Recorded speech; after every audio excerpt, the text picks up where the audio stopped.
Et salut groupe, en ce jeudi 14 mai. Je commence par un sigle. B-A-N-Q. B-A-N-Q. Quelqu'un? Qu'est-ce que ça veut dire? B-A-N-Q?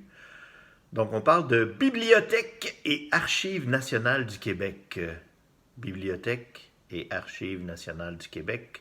Communément appelée GB. Grande Bibliothèque. Donc, c'est une bibliothèque qui a 15 ans, c'est son anniversaire. Donc, c'est une bibliothèque qu'on retrouve sur la rue Maisonneuve à Montréal. C'est une des plus belles bibliothèques qu'on a au Québec. Très grande. Mais évidemment, ces temps-ci, c'est plus difficile d'y accéder. Je penserais même que c'est fermé. Mais on peut y accéder en ligne. Donc, c'est quand même ouvert. Puis c'est gratuit. C'est gratuit, l'inscription est gratuite. Pourquoi? Parce que ça appartient à tous les Québécois. Ça a été payé avec nos taxes, donc ça appartient à tout le monde. Et c'est considéré comme l'une des 10 bibliothèques urbaines les plus intéressantes au monde. Donc on est quand même choyé ici au Québec d'avoir cette bibliothèque qui a accueilli près de 38 millions de personnes depuis son ouverture.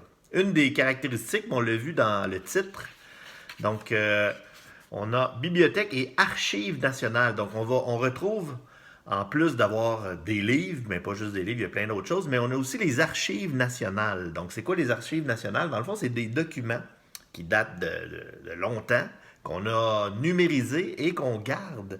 On a la plus importante collection en Amérique du Nord de documents originaux de l'époque de la Nouvelle-France et on peut les consulter. C'est ça qui est intéressant. Par exemple, on peut aller voir des journaux québécois des années 1900. On peut aller voir l'actualité de l'époque, etc., ce que les gens vivaient. On peut choisir des dates en particulier, puis aller voir qu'est-ce qui se passait durant ces dates-là. Donc, il y a plein de journaux, de revues, de documents. Il y a près de, je ne sais pas combien de millions de documents archivés qui sont disponibles. Mais il n'y a pas juste ça. En ligne, on peut actuellement emprunter des livres numériques, des livres audio. On peut regarder des films. On peut écouter de la musique, lire des journaux, lire des revues, accéder à des archives. On peut même, il y a des activités. On peut même suivre des cours de guitare, apprendre une nouvelle langue. Donc, plein de choses à faire à la BG, la GB plutôt, la grande bibliothèque. J'ai mis le lien sur Teams, donc s'il y en a qui veulent s'y rendre, vous pouvez vous inscrire, c'est gratuit. Donc vous avez juste à remplir l'inscription. C'était mon sujet numéro 1. Sujet numéro 2. On va parler pollution. Pollution et COVID-19. Donc on pourrait penser que là, il y a beaucoup moins de pollution, et c'est vrai. Sauf que c'est pas de ça que je veux parler principalement, c'est que on se rend compte, il y a plusieurs études qui commence à établir un lien entre propagation du virus et pollution. Donc, c'est quoi le rapport?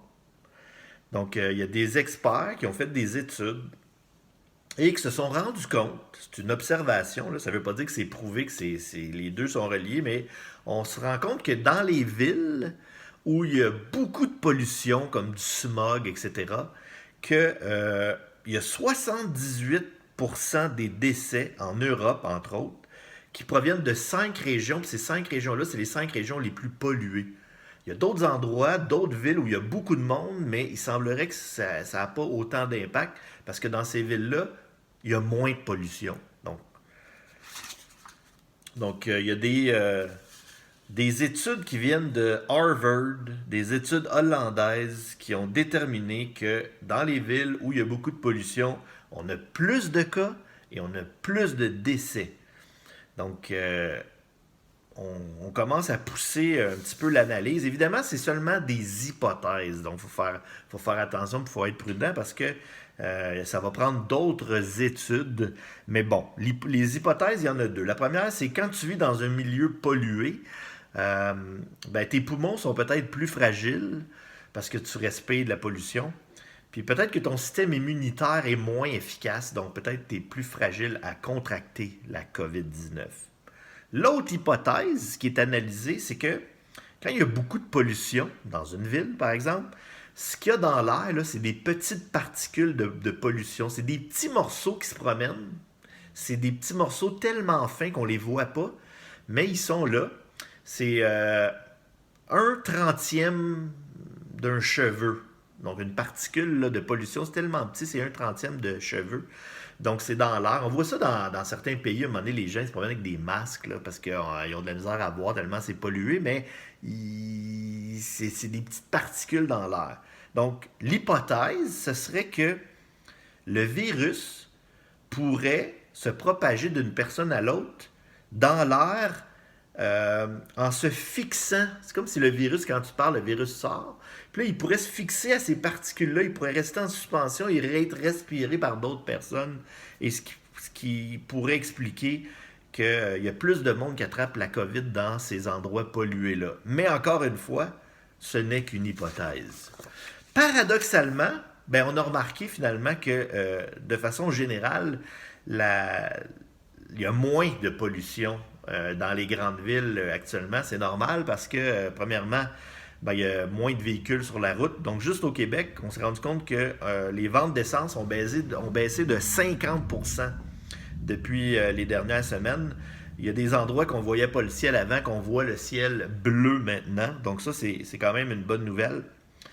Euh, on se dit que d'une certaine façon, bon, évidemment, c'est temporaire, là, ce, ce côté bénéfique pour l'environnement, pour la pollution. C'est parce que aussitôt que, bon, là, ça recommence déjà, on commence à se déconfiner. On commence à se déconfiner, donc les entreprises vont réouvrir, non, vont rouvrir, je me fais ce que j'ai dit hier, les compagnies vont rouvrir, et là, on va recommencer, les véhicules vont commencer à circuler, etc. Donc, c'était vraiment, vraiment temporaire. Mais c'est là qu'on se rend compte finalement qu'il y aurait un avantage à d'essayer d'améliorer la santé de la planète. Parce que il y a quand même un coût pour la santé et la vie des gens. Ce qui est estimé par l'Organisation mondiale de la santé, c'est que environ 8 millions de personnes meurent chaque année à cause de la pollution, comme du smog. Donc, ça a un impact sur les maladies cardiovasculaires, le cancer, etc. Et juste au Canada, on estime à 114 milliards de dollars les frais de santé pour soigner des personnes qui sont malades à cause de la pollution atmosphérique. Donc, le fait actuellement qu'il y a moins de pollution, ben, c'est bon pour tout le monde d'une certaine façon. Mais on sait que probablement que ça ne devrait pas durer, étant donné que là, on est en train de se déconfiner et l'économie va recommencer, puis on va continuer à faire de la pollution comme avant. Donc, certains disent que la COVID-19, c'est la Terre qui nous lance un message.